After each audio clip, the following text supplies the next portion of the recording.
Iwe muranzanyo, ranzanyo, iri pamsaranyo, saranyo, kwetu, po. Corona yuta msati mandisiwa.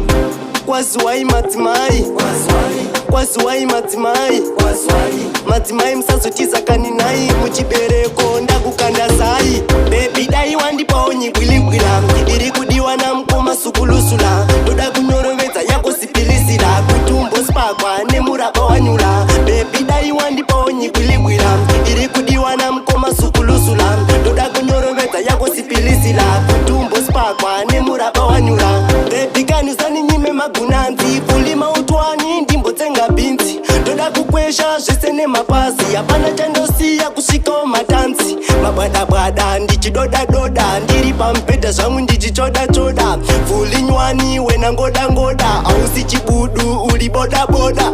Amai mune mbutu mune mfarinya, taura pafeya mune matafinya. Mauya senyu muchida kundisinya, kutaura chokwadi amai muri pinya. Baby dai wandipawo Nyibilibwila, iri kudiwa na mkoma sukulusula. Toda kunyorovedza yako sipilisira, kutumbo spakwa nemuraba wanyula. Baby dai wandipawo Nyibilibwila, iri kudiwa na mkoma sukulusula. Toda kunyorovedza yako sipilisira, kutumbo spakwa nemuraba wanyula. Na iwe lovi nasindo kusangula, ndifenda kusiya iwewe une selula. Une mutoto zvese nematanyula, ulinzaku baby ndimbosipila.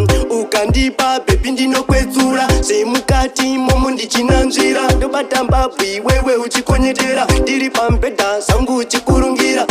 Kwazuwai madzimai, kwazuwai madzimai, madzimai musazotiza kaninai, muchibereko ndakukanda sai. Baby dai wandipawo Nyibilibwila, iri kudiwa na mkoma sukulusula. Toda kunyorovedza yako sipilisira, kutumbo spakwa nemuraba wanyula. Baby dai wandipawo Nyibilibwila, iri kudiwa na mkoma sukulusula.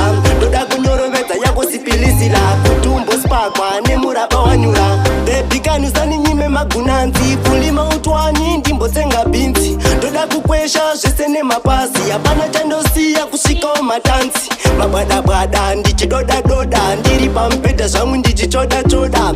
Fulinywani wena ngoda-ngoda, hausi chibudu uri boda-boda.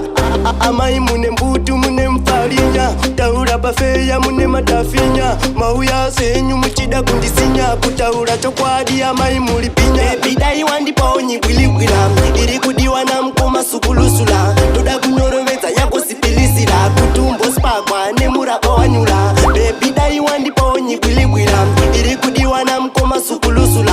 Toda kunyorovedza yako sipilisira, kutumbo spakwa nemuraba wanyula.